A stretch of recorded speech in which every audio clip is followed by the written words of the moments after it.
ಅದಾನಿಗೆ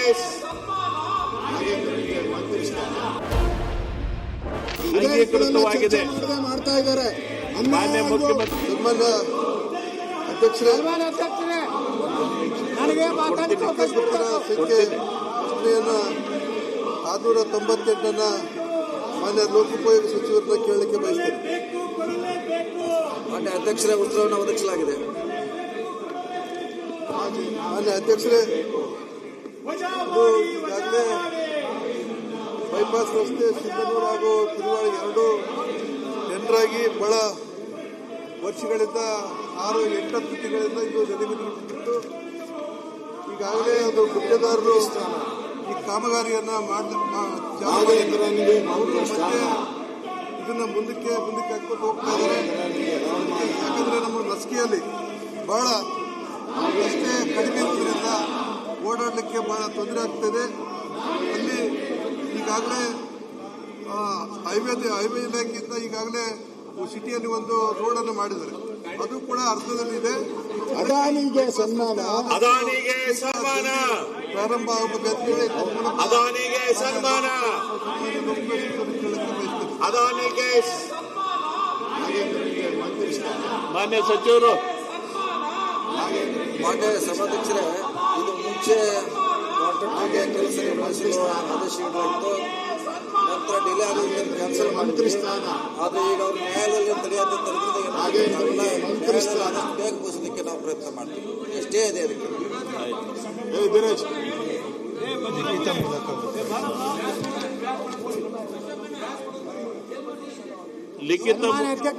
ಲಿಖಿತ ಮೂಲಕ ಉತ್ತರಿಸುವ ಪ್ರಶ್ನೆಗಳನ್ನ ಅದರ ಉತ್ತರಗಳನ್ನ ಮಂಡಿಸುವುದು.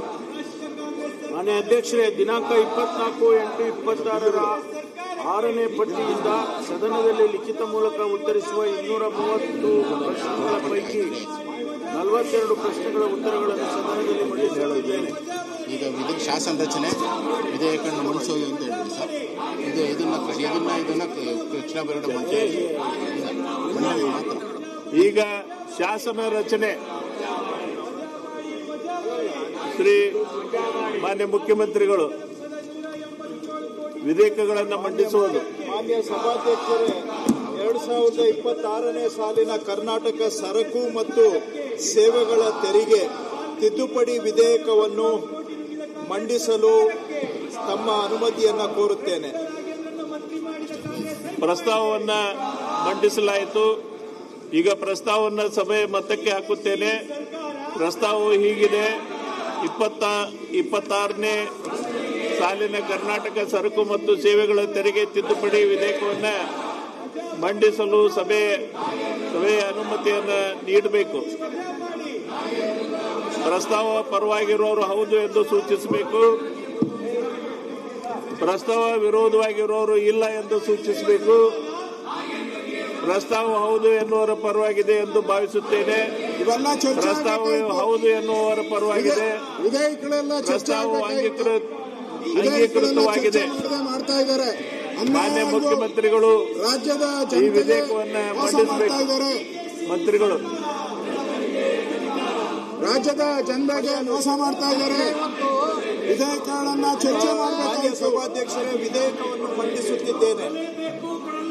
ವಿಧೇಯಕವನ್ನು ಮಂಡಿಸಲಾಗಿದೆ. ಎರಡನೇ ತಗೊಳ್ಳಲ್ಲ ಸರ್. ಮೂರನೇದು ಎಂ ಬಿ ಪಾಟೀಲ್.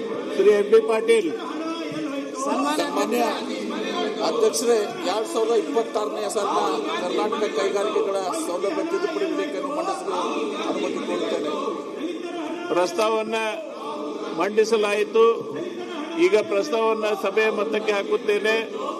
ಪ್ರಸ್ತಾವ ಹೀಗಿದೆ: 2026ನೇ ಸಾಲಿನ ಕರ್ನಾಟಕ ಕೈಗಾರಿಕಾ ಸೌಲಭ್ಯ ತಿದ್ದುಪಡಿ ವಿಧೇಯಕವನ್ನು ಮಂಡಿಸಲು ಸಭೆಯು ಅನುಮತಿ ನೀಡಬೇಕು.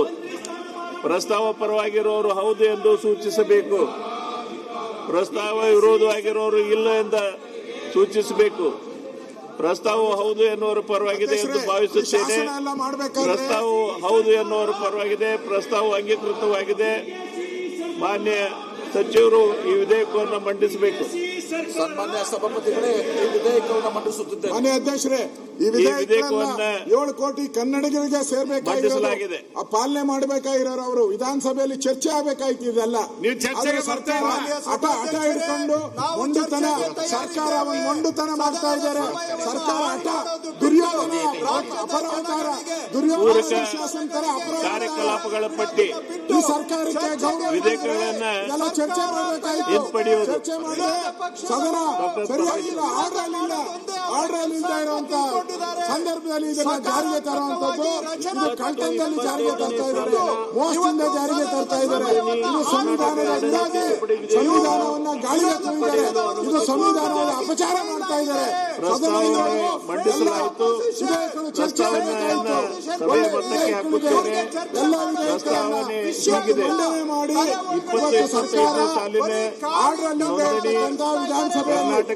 ಇಲ್ಲದೆ ಇರತಕ್ಕಂಥ ವಿಧಾನಸಭೆಯಲ್ಲಿ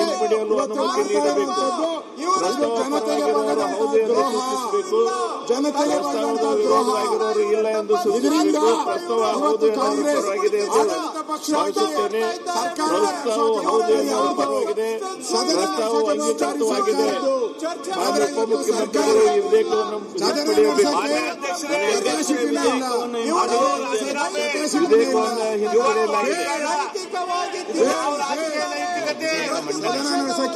ಈಗ ವಿಧೇಯಕಗಳನ್ನ ಮಂಡಿಸುವುದು ಮಾನ್ಯ ಮುಖ್ಯಮಂತ್ರಿಗಳು. ಮಾನ್ಯ ಸಭಾಧ್ಯಕ್ಷರೇ, 2026 ಬೆಂಗಳೂರು ಮಹಾನಗರ ಭೂ ಸಾರಿಗೆ ಪ್ರಾಧಿಕಾರ ತಿದ್ದುಪಡಿ ವಿಧೇಯಕವನ್ನು ಮಂಡಿಸಲು ಅನುಮತಿ ಕೋರುತ್ತಿದ್ದೇನೆ. ಪ್ರಸ್ತಾವವನ್ನು ಮಂಡಿಸಲಾಯಿತು. ಪ್ರಸ್ತಾವವನ್ನು ಸಭೆಯ ಮತಕ್ಕೆ ಹಾಕುತ್ತೇನೆ. ಪ್ರಸ್ತಾವವು ಹೀಗಿದೆ: 2026ನೇ ಸಾಲಿನ ಬೆಂಗಳೂರು ಮಹಾನಗರ ಭೂ ಸಾರಿಗೆ ಪ್ರಾಧಿಕಾರ ತಿದ್ದುಪಡಿ ವಿಧೇಯಕವನ್ನು ಮಂಡಿಸಲು ಸಭೆ ಅನುಮತಿ ನೀಡಬೇಕು. ಪ್ರಸ್ತಾವ ಪರವಾಗಿರುವವರು ಹೌದು ಎಂದು ಸೂಚಿಸಬೇಕು. ಪ್ರಸ್ತಾವದ ವಿರೋಧವಾಗಿರುವವರು ಇಲ್ಲ ಎಂದು ಸೂಚಿಸಬೇಕು. ಪ್ರಸ್ತಾವವು ಹೌದು ಎನ್ನುವರ ಪರವಾಗಿದೆ ಎಂದು ಭಾವಿಸುತ್ತೇನೆ. ಪ್ರಸ್ತಾವವು ಹೌದು ಎನ್ನುವರ ಪರವಾಗಿದೆ. ಪ್ರಸ್ತಾವ ಅಂಗೀಕೃತವಾಗಿದೆ. ಮಾನ್ಯ ಮುಖ್ಯಮಂತ್ರಿಗಳು ಈ ವಿಧೇಯಕವನ್ನು ಮಂಡಿಸಬೇಕು. ಮಂತ್ರಿಗಳು. ಮಾನ್ಯ ಸಭಾಧ್ಯಕ್ಷರೇ, ಸದರಿ ವಿಧೇಯಕವನ್ನು ಮಂಡಿಸುತ್ತಿದ್ದೇನೆ. ವಿಧೇಯಕವನ್ನು ಮಂಡಿಸಲಾಗಿದೆ. ಡಾಕ್ಟರ್ ಪರಮೇಶ್ವರ್ ಅವರು. ಮಾನ್ಯ ಅಧ್ಯಕ್ಷರೇ, 2026ನೇ ಸಾಲಿನ ನೋಂದಣಿ ಕರ್ನಾಟಕ ತಿದ್ದುಪಡಿ ವಿಧೇಯಕವನ್ನು ಮಂಡಿಸಲು ಅನುಮತಿ ಕೋರುತ್ತೇನೆ. ಪ್ರಸ್ತಾವನೆಯನ್ನು ಮಂಡಿಸಲಾಯಿತು. ಪ್ರಸ್ತಾವವನ್ನು ಸಭೆಯ ಮತಕ್ಕೆ ಹಾಕುತ್ತೇನೆ. ಪ್ರಸ್ತಾವ ಹೀಗಿದೆ: 2026ನೇ ಸಾಲಿನ ನೋಂದಣಿ ಕರ್ನಾಟಕ ತಿದ್ದುಪಡಿ ವಿಧೇಯಕವನ್ನು ಮಂಡಿಸಲು ಸಭೆಯ ಅನುಮತಿ ನೀಡಬೇಕು. ಪ್ರಸ್ತಾವ ಪರವಾಗಿರುವವರು ಹೌದು ಎಂದು ಸೂಚಿಸಬೇಕು. ಪ್ರಸ್ತಾವದ ವಿರೋಧ ಇರುವವರು ಇಲ್ಲ ಎಂದು ಸೂಚಿಸಬೇಕು.